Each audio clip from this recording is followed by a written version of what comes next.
Imagine scrolling late at night, half asleep watching clips from classic 80s films.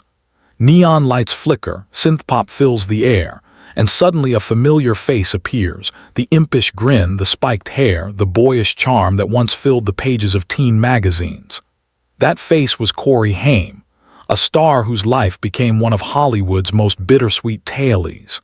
His story is a haunting mix of early fame, rapid success, devastating addiction, and an undying glimmer of hope for redemption. Tonight, let's take a deep look into the life of Haim, a journey that began in Toronto, Canada, and ended in a modest Hollywood apartment, leaving behind an unforgettable cultural legacy. Haim was born on December 23, 1971, in Toronto, Ontario. His parents, Judy, an Israeli-born data processor, and Bernie, a clothing salesman, raised him in a Jewish household alongside his sister Carol.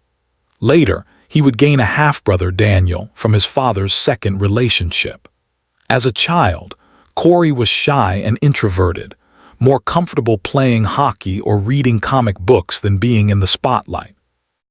Acting seemed unlikely, until his mother enrolled him in classes to help him break out of his shell. At first, the goal was simple: boost his confidence. But something changed when Corey tagged along with his sister to auditions. The lights, the sets, the focus on performance, it all excited him. Soon, the quiet boy was appearing in commercials for Pepsi and Polaroid, unknowingly stepping into the world that would shape his destiny. By 1982, just 10 years old, Corey landed a role in the Edison Twins, a Canadian TV show. It was his first taste of professional acting, and he loved it. 2 years later, he made his film debut in Firstborn, working alongside Sarah Jessica Parker and Robert Downey Jr. The role earned him a Young Artist Award nomination, with director Michael Apted praising his vulnerability and authenticity. Even as a child, Corey had an ability to break down emotional walls, letting audiences see straight into his heart. Hollywood quickly noticed. In 1985, he starred in Stephen King's Silver Bullet and the TV movie A Time to Live, winning another Young Artist Award. Encouraged by his growing success, his mother moved with him to Los Angeles, the city of palm trees, paparazzi, and endless auditions. Not everyone survives in Hollywood, but Corey thrived at first. His breakout came in 1986 with Lucas, where he played a socially awkward yet sincere teen. Critics praised his performance. Roger Ebert predicted Corey might become an important actor, admiring his ability to portray innocence with depth. Winona Ryder later recalled his genuine charm, though she sensed a hint of unease beneath his smile, something in his eyes that seemed to search for acceptance. Then came 1987, the year that defined his career. Cast in The Lost Boys, Corey starred alongside Corey Feldman, forming the iconic duo known as the Two Coreys. The movie became a cult classic, mixing horror, comedy, and pure 80s style. With his mischievous grin and spiked hair, Haim's face was soon plastered across Tiger Beat and Teen Beat. Practically overnight, Corey became a teen idol. The Two Coreys capitalized on their fame, starring together in License to Drive 1988 and Dream a Little Dream 1989. Though reviews were mixed, their popularity soared. Teens lined up at theaters, captivated by their chemistry. Yet behind the magazine covers and box office numbers, Corey's life was unraveling. The seeds of his addiction were sown early. On the set of Lucas, at just 14, he reportedly experimented with alcohol. By The Lost Boys, marijuana was routine, and soon he moved to harder drugs, cocaine, and eventually crack. Surrounded by Hollywood parties and little adult supervision, he spiraled deeper. Despite his struggles, Corey's career kept moving. He dated actress Alyssa Milano from 1987 to 1990, but the relationship collapsed under the weight of his drug use. Milano and her family tried to help him, but addiction cannot be defeated from the outside. It requires the addict's own will. By the early 90s, the shine had faded. Once a promising star, Corey was now appearing in low-budget films like Prayer of the Roller Boys, 1990, and Fast Getaway, 1991. Though some gained cult followings, they lacked prestige. His reputation suffered, and his on-set reliability became questionable. In 1989, he even released a strange, self-promotional video, Me, Myself, and I, filmed in one day while allegedly intoxicated. It was mocked as one of the worst movies ever made, a sad reflection of his struggles. Hollywood is unforgiving. One moment you're the hottest star, the next you're forgotten. By 1997, Corey filed for bankruptcy. Years of drug abuse, failed projects, and mounting expenses left him financially broken. Rehab became a revolving door, reportedly 15 stints in total. He endured overdoses, weight fluctuations, and health scares. At times, he seemed on the verge of recovery, only to relapse again. Through it all, his mother Judy remained a constant, even as she fought her own battle with breast cancer. Their bond was deep but strained. She tried to guide him, while he wrestled with demons that refused to loosen their grip. Dark rumors added further pain. Corey Feldman alleged that Haim had been sexually abused as a child in Hollywood, claims that Haim's mother denied but which fueled controversy. Among the names floated was Charlie Sheen, who strongly denied the accusations.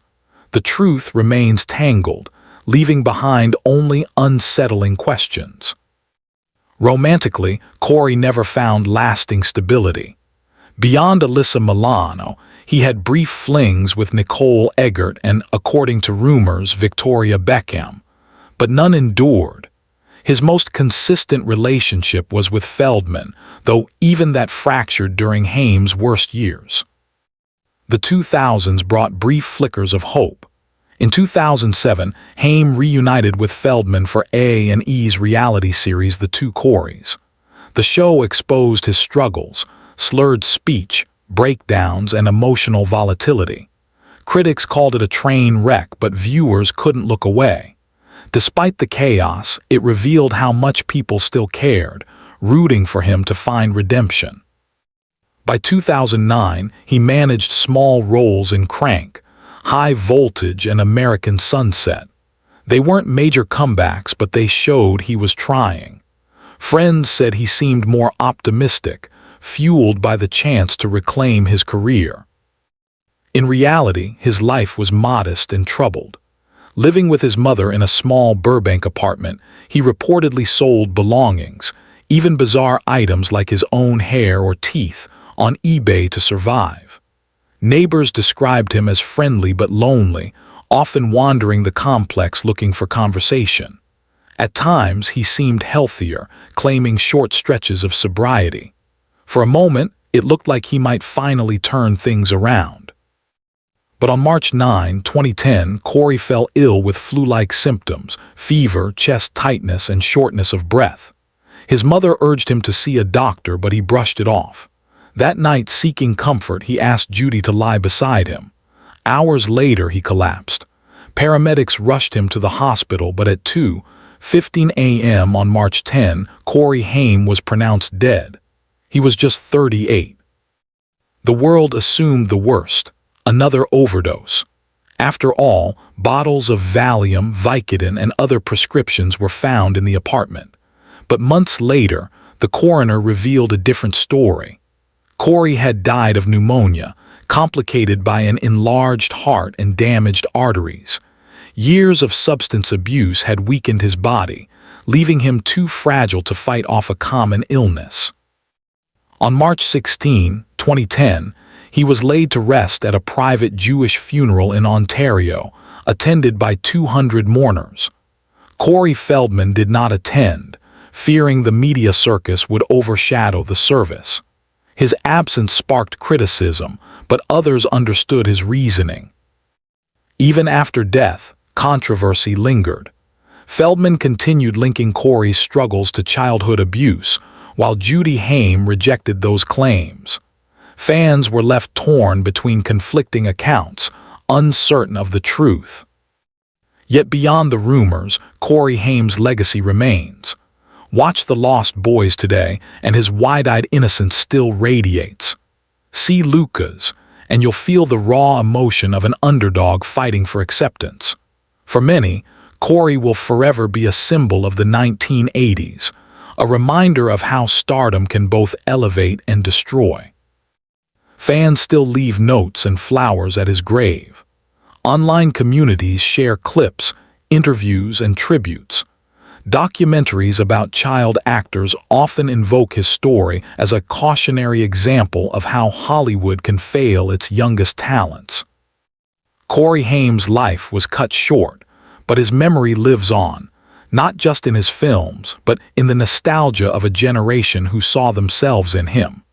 His story is a warning about the dangers of fame, addiction, and exploitation, but it's also a reminder of his genuine gift, the ability to make audiences believe in awkward misfits, dreamers, and underdogs. Perhaps the greatest tragedy is the unanswered question, what if? What if he had found the right support earlier? What if he had overcome his demons? What if he had gotten the second chance he so clearly longed for? We will never know, but we do know this. Corey Haim's light, though fragile, shone brightly.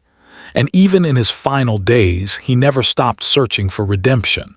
That enduring humanity is what fans will always remember.